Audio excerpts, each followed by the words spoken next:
je voudrais savoir tout simplement comment vous avez réagi quand vous avez appris ça. Écoutez, je savais depuis longtemps qu'il y avait un petit complot très très haut placé dont ça faisait partie des armes. Donc je sais ça depuis plusieurs mois. Donc je ne suis pas étonné du tout. Un complot haut placé, ça remonte jusqu'où? Très haut. Au ministre de la Santé? Parce qu'on m'avait prévenu il y a très longtemps, Didier, tu sais, il va y avoir une plainte contre toi au Conseil de l'Ordre. Ils vont essayer de trucs. Et puis on va aussi, vous avez vu d'ailleurs, il va y avoir une plainte aussi auprès du procureur de la République à Marseille. Tout ça, c'était contemporain. Et donc, je savais ça, je t'ai prévenu de ça, et donc je n'ai pas été surpris. Complot très haut, médical ou politique? Médico-politique. Ça remonte jusqu'au ministre de la Santé? Je vous en dirai, vous ne tirez pas vers du nez, vous avez bien vu, je ne suis pas ce genre-là. Je vous en ai dit autant que je pouvais vous en dire. Qui veut la peau du professeur Raoult? Je ne sais pas si c'est comme ça, si vous voulez. Je crois que notre pays, mais comme une partie importante des pays occidentaux les plus riches, n'a pas géré cette maladie comme une maladie, mais comme une affaire purement politique sans se préoccuper spécifiquement du soin, et avec une vision qui est une vision qui fait d'ailleurs partie, c'est intéressant, de cette plainte de l'ordre, qui pense que il existe une autorité scientifique qui s'impose aux scientifiques, si vous voulez, ce qui est quelque chose de délirant qu'on n'avait plus vu depuis des années. Moi, j'ai d'exemples que chez CESCO, que c'est le ministère qui dit la science. La science, c'est pas le ministère qui le dit. Personne ne peut me dire la science à moi. La science, c'est quelque chose qui se fait par étapes successives, avec des controverses, avec des choses qui avancent, si vous voulez. Dans ce pays, il semble qu'il y a des gens qui s'octroient le droit de dire la vérité scientifique, qui me la dire à moi, si vous voulez, ce qui n'est pas raisonnable. Donc je pense que c'est une chose. L'autre chose, je pense qu'effectivement, pareil, au niveau du soin, on a pris beaucoup de retard au début de cette maladie. Je suis content que d'ailleurs beaucoup des suggestions que j'ai faites, y compris au ministère, y compris quand je me suis exprimé, ont finalement été reprises par les institutions parce que c'était du bon sens, si vous voulez. Et que donc tout ça, il y a trop de certitudes momentanées qui amènent d'ailleurs à des revirements, des changements d'opinion brutaux, et des solutions, et des discours alternatifs qui fait que tout ça manque de sérénité, de calme. Et donc je continue à penser, oui, nous sommes en train de travailler sur l'amélioration encore de nos résultats pour avoir encore une meilleure survie. Et ça marche bien d'ailleurs, hein, en utilisant des optiflots qui sont des nouveaux mécanismes de respiration pour des gens qui sont trop âgés pour aller en réanimation. On arrive à en sauver 30% comme ça. C'est un travail, il y a une négligence du travail artisanal de la médecine qui est vraiment une évolution des pays occidentaux. On voyait très bien, par exemple, les Chinois dans leur premier travail disaient « Nous n'avons aucun bras entièrement placebo parce que c'est contraire à notre culture de ne pas donner de médicaments à quelqu'un qui est malade. » Et je suis d'accord avec ça. Par exemple, je ne suis pas non plus d'accord pour qu'on fasse, et bien pire, qu'on fasse un placebo par une perfusion intraveineuse, parce que les perfusions intraveineuses, c'est dangereux. Et de mettre une perfusion intraveineuse à quelqu'un pour faire un placebo, pour le remdesivir, dont on sait, quand on sait qu'il n'y a rien dedans, c'est quelque chose qui n'est pas la médecine, c'est autre chose que la médecine. Et donc là, il y a un vrai conflit qui est, est-ce que d'abord on essaie de faire avec ce que l'on a du mieux qu'on peut pour soigner les gens, ou est-ce qu'on dit, écoutez, on attend qu'on ait quelque chose de démontré, en attendant, vous restez à la maison. C'était un vrai combat, et ce combat-là va laisser des plumes, incontestablement, quand on sera dans le temps de la réflexion. Professeur Raoult, moi, il y a quelque chose qui m'a surpris quand j'ai lu les plaintes contre vous. Il y a par exemple un collectif de 5 médecins hospitaliers, et je vais vous lire, parce que je suis assez surpris, parce qu'on sort du domaine médical, qui se plaint de votre surmédiatisation et qui estime que votre discours s'oppose aux données et résultats scientifiques. Quand on lit ça, on se dit c'est presque au fond de la jalousie en se disant pourquoi est-ce qu'on l'a médiatisé lui, surmédiatisé lui, et pas nous? C'est d'ailleurs une question très intéressante, parce que vous me remerciez, M. Morandini, de participer. Vous avez raison, parce qu'en réalité, je me montre très très peu dans les médias. Moi, j'ai moi, j'ai notre propre chaîne YouTube sur laquelle nous donnons, nous, des informations scientifiques sur les résultats que nous avons. Cette chaîne a pris un succès qui est absolument colossal, mais ça n'est pas des médias. C'est notre chaîne d'information scientifique qui a pris une ampleur absolument colossale. Et moi, je ne fais pas de publicité, ça ne me rapporte pas d'argent, je ne me produis pas, vous l'avez vu, sur les plateaux de télévision, je ne le fais pas. Donc c'est un paradoxe, effectivement, dans lequel il y a certainement une part de jalousie. Et encore une fois, ça revient à dire que ces gens, il y en a 4 que je ne connais pas, qui ne sont même pas les infectiologues, et l'autre, c'est quelqu'un qui ne voit plus de malade parce qu'il est à la retraite, et la production scientifique a été relativement médiocre. Si vous voulez, qui me disent à moi ce qu'est la science, si vous voulez, et qui me disent à moi ce que c'est que cette maladie. Ici, on a soigné 13 000 personnes. D'accord ? Donc, je prends avec beaucoup d'ironie le fait qu'on me dise que je ne dis ni la vérité, ni ce qui est nécessaire et suffisant dans la thérapeutique. J'ai publié plus de papiers sur le Covid-19, j'en suis à 59 par moi-même, que n'importe qui en France. Donc, alors que tous ces gens ensemble n'en ont pas publié un seul. Donc, tout ça n'est pas sérieux. C'est juste au bout d'un moment de prendre, et c'est parce que, je vais essayer de vous expliquer quelque chose d'un peu compliqué, on vit dans un monde qui a plusieurs strates. Il y a la vôtre de strate, qui est la strate de l'immédiateté, le journalisme, et qui fait partie des strates de la vie. Et il y a des gens comme nous qui ne devrions pas croire que c'est la seule strate. Vous voyez. Ensuite, il y a une strate politique, décisionnelle. Moi, je trouve qu'elle est trop proche de vous. Elle est trop proche de l'immédiateté, si vous voulez. Elle réagit trop vite plutôt que de réagir avec un peu de distance. Surtout que les conséquences de ces décisions sont des conséquences à très très long terme. Souvenez-vous de l'affaire du sang contaminé, c'est jugé 10 ans plus tard. Ensuite, il y a le temps de la justice, qui est un temps long. Ce temps long, il prend des années avant qu'une affaire soit close. Donc ce que vous avez dit un jour en vous laissant partir peut vous poursuivre. Moi maintenant j'ai décidé de poursuivre les gens qui m'insultaient en public, ça va durer des années, et pour s'être égaré avec une lettre intempestive ou avec des expressions intempestives à la télévision, on va être ennuyé pendant des années. Vous avez remarqué que je ne donne jamais le nom de mes confrères, je ne le fais pas parce que ça n'est pas déontologique et j'ai un sens de la déontologie très, très marqué. Et ensuite de ça, il y a le temps scientifique. Et le temps scientifique, si vous voulez, ce n'est pas un temps instantané. Il faut que les choses s'accumulent. Quand les gens disent maintenant c'est tranché, c'est comme ça, et puis vous revenez 2 mois après, c'est pas si simple. Et il y a d'autres études, et vous ne pouvez pas les empêcher.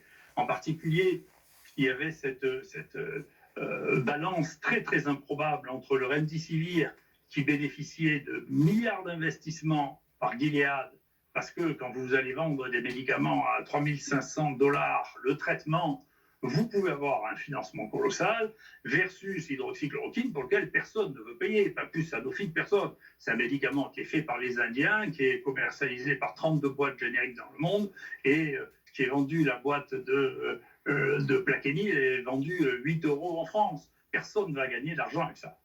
Donc personne n'est prêt à subventionner des études de cette nature. Le ministère aurait dû le faire. Vous savez que celles qui ont été subventionnées par le ministère ont été arrêtées prématurément. Il y a un courrier officiel qui demande au directeur de la NSM pourquoi il n'a pas autorisé la reprise après cette grande folie du Lancet qui disait contre toute évidence que l'hydroxychloroquine était toxique, et on n'a pas de réponse à ça. Pourquoi est-ce que l'on a interrompu les traitements évaluant l'hydroxychloroquine? Pourquoi est-ce qu'il n'y a pas eu un essai financé par ce pays d'association hydroxychloroquine azithromycine qui, quand même, quoi qu'en dise M. Pujadas, c'est recommandé dans des pays où vivent plus de 5 milliards de personnes. Donc il y a une vraie question. Les médicaments qui ne rapportent rien, les essais doivent être financés par l'État. Quand ils rapportent quelque chose, c'est l'industrie qui les finance. Et là, on voit un déficit majeur de fonctionnement d'État qui aurait dû financer en priorité les médicaments qui ne peuvent pas être financés par l'industrie. J'écrivais ça, c'est dans le rapport que j'ai écrit au ministère il y a 20 ans. Qu'est-ce qu'on fait des médicaments génériqués? Comment on les étudie, puisque personne ne paye pour ça? c'est l'État qui doit le payer. Mais professeur, moi j'ai vu passer une étude, et alors moi je suis pas spécialiste, c'est vous, donc c'est pour ça que je vous pose la question, une étude qui a été faite par le CHU d'Angers sur un échantillon de 250 patients, elle a été publiée il y a 10 jours sur leur traitement à l'hydroxychloroquine et qui conclut en disant que ce médicament n'a pas eu d'effet bénéfique par rapport au traitement habituellement utilisé pour soigner les patients du Covid-19. Est-ce que pour vous cette étude est à jeter ou est-ce que cette étude prouve que vous avez tort? Cette étude prouve que vous ne savez pas lire. Parce que si vous l'aviez lu, ce que moi je fais, parce que je suis un scientifique, vous auriez vu qu'il y avait une différence sur la mortalité qui était tout à fait remarquable à 28 jours entre l'hydroxychloroquine et l'absence d'hydroxychloroquine, mais lorsqu'ils ont fait un test statistique, du fait qu'ils ont interrompu cette étude de manière prématurée, c'est-à-dire qu'ils n'ont pas inclus le nombre de gens qu'ils avaient prévu d'inclure, il y a une différence. Cette différence n'est pas significative avec un test statistique, ce qui ne veut pas dire qu'il n'y a pas de différence. C'est pas vrai. Pourtant, le professeur... Si vous mettez... Attends, excusez-moi, je vais vous lire pour qu'on comprenne bien. Le professeur qui s'appelle Vincent Dubé, qui est coordinateur de cette étude, a écrit, parce que je sais lire malgré tout, dans cet essai impliquant principalement des patients âgés atteints de Covid de forme légère à modérée, ceux traités à l'hydroxychloroquine n'ont pas présenté une meilleure évolution clinique ou virologique que ceux qui ont reçu un placebo. C'est ce qui est écrit. Et... Je sais ce qui est écrit, mais si vous voulez, à la différence de vous, je ne lis pas que les titres ni que les abstracts. Je lis les matériels et méthodes, je lis les résultats. Vous regardez bien, il y a des tableaux dedans, si vous avez l'article. Hein, vous regardez, il y a des tableaux dedans et vous regardez la mortalité à 28 jours. Et vous regardez, et si vous choisissez de prendre l'hydroxychloroquine, c'est que vous avez des problèmes à lire le tableau. Hein. Professeur, est-ce que vous avez dit des bêtises? Donc s'il y a moins de morts, c'est les gens qui prennent de l'hydroxychloroquine que chez les gens qui ne le prennent pas. Vous savez, actuellement, il y a une telle force, un tel antagonisme avec l'hydroxychloroquine que le nombre de travaux dans lesquels les conclusions sont différentes des données qui sont analysables est absolument considérable. Professeur... Donc je suis ravi que vous preniez cet exemple. C'est un merveilleux exemple. C'est un merveilleux exemple de comment tricher dans la vie, c'est-à-dire on interrompt prématurément une étude qui est en train de montrer que le médicament marche et on fait un papier en disant ça ne marche pas. C'est un exemple à rêver. Mais pourtant c'est un professeur qui a écrit la conclusion. Ah non, mais vous savez, les professeurs, il y en a de toute nature comme des journalistes, j'imagine. Je vous posais une question et j'imagine que vous n'avez pas le temps de regarder les réseaux sociaux, vu le travail que vous avez. Malgré tout, il y a énormément de petits montages qui sont faits, qui reprennent des citations que vous faites. Est-ce que vous, depuis le début de cette crise, vous avez le sentiment que parfois, parce que vous ne saviez pas, vous avez dit des bêtises? Écoutez, franchement, je vais répondre ça aussi à cette question de manière à arrêter les médisances. Je suis en train de faire un verbatim. Vous savez ce que c'est qu'un verbatim? Oui. Oui ou non? Oui, je vous ai répondu oui. Pardon, vous n'avez pas entendu, j'ai répondu oui. Bon, un verbatim, ça veut dire mot à mot. Et donc, j'ai repris toutes les interventions que j'ai faites, que je suis en train d'écrire mot à mot, dont je vais faire un ouvrage qui sortira en janvier, et je ne renie rien de ce que j'ai dit. Et vous verrez, ça sera facile à vérifier si c'est exactement mot à mot, puisque toutes mes vidéos sont en ligne et que les gens n'ont pas le temps de les regarder. Je ne renie absolument rien. Vous pensez toujours que l'hydroxychloroquine est aujourd'hui la solution la plus efficace pour soigner le Covid-19? Pour l'instant, c'est en dehors de la qualité des soins courants. Nous, on continue bien sûr à travailler sur les soins courants. Là, il y a une chose sur laquelle, encore une fois, on travaille sur l'oxygénation des gens qui sont trop âgés ou en trop mauvais état pour aller dans les réanimations. En utilisant une machine qui s'appelle l'Optiflow, on arrive comme ça à en sortir 30% qui allaient mourir. Donc, il n'y a pas que l'hydroxychloroquine est une partie des soins. Actuellement, pour l'instant, moi, je ne vois pas d'alternative au traitement qu'on utilise, qui est l'association d'hydroxychloroquine et d'azithromycine. Encore une fois, pour analyser ces données, vous savez, on fait ce que nous, on appelle des méta-analyses, mais en regardant les résultats et pas les conclusions. Vous savez, une des très jolies choses, qui est la même chose que ce que vous me racontiez à propos de cette analyse, il y avait un travail qui avait été publié par des Chinois en préprint, sur le site de préprint qui est celui du British Medical Journal. Et donc, on a cette copie. Et puis, on a la copie de ce que l'éditeur a exigé quand ça a été publié dans le British Medical Journal. Et c'est un éclat de rire extraordinaire. C'est-à-dire tout ce qui était, les éléments qui étaient pour la chloroquine ont dû être enlevés. On a écrit à l'auteur, il m'a dit, l'éditeur m'a obligé à l'enlever. Donc, c'est une guerre, c'est comme ça. Moi, ça ne me surprend pas, mais c'est une guerre. N'imaginez pas, c'est pas autre chose qu'une guerre. Mais professeur, quand vous voyez l'OMS qui décide de ne pas recommander l'utilisation de l'hydroxychloroquine, pas plus d'ailleurs que le remdesivir, pas plus qu'un autre médicament qui s'appelle l'opinavir ou pas plus que l'interféron, vous vous dites l'OMS se trompe? Non mais l'OMS c'est personne. L'OMS c'est les gens qui conseillent. Il y a Don Panard chez nous qui conseille l'OMS. Vous n'imaginez pas qu'il va conseiller l'hydroxychloroquine. Enfin, l'OMS c'est pas quelque chose de transcendant. C'est les gens qui y parlent. Donc l'OMS, on ne doit pas l'écouter? Non mais l'OMS ça n'existe pas. Écoutez, je vais vous dire une chose. Je ne sais pas. Je pense que vous êtes un garçon intelligent. Vous essayez. Vous prenez le directeur de l'ANSM, Dominique Martin. Il n'arrête pas de prendre des décisions que je considère comme n'étant pas éthiques. C'est pas l'ANSM qui prend ces décisions, c'est Dominique Martin. Moi, je connais très bien son prédécesseur. Je vous engage à regarder le séminaire qu'il a fait chez nous, parce que c'est lui qui a inventé les RTU, c'est lui qui a dirigé le premier de l'ANSM, il s'appelle Dominique Marinaki, et donc ce qu'il dit, c'est à 180 degrés avec ce que dit Dominique Martin. Donc c'est pas la NSM qui se trompe. De mon point de vue, c'est Dominique Marinaki a raison et Dominique Martin a tort. C'est une des raisons pour lesquelles on l'attaque, parce que je pense que, honnêtement, je pense qu'il est dangereux. Nous, on vient de publier un article qui est comme les autres, sur les gens qu'on a traités en EHPAD, où on fait diminuer la mortalité, on divise la mortalité par 2. Globalement, il y a un site qui s'appelle Covid-19 qui prend les 140 études qui ont été faites sur l'hydroxychloroquine. Mais vous voyez, vous faites intoxiquer, on vous dit tiens, regardez celle-là, regardez celle-là. La dernière fois que les journalistes m'emmerdaient, c'était avec une méta-analyse qui est faite par un étudiant en médecine et 4 étudiants de domaines qui n'ont rien à voir avec la médecine, qui s'appelle la méta-analyse Follet. Il y a eu un nombre de gens qui ont regardé cette méta-analyse, ça a fait éclater de rire tout le monde, y compris moi. J'ai du coup fait un éditorial pour expliquer ce que c'était qu'une méta-analyse.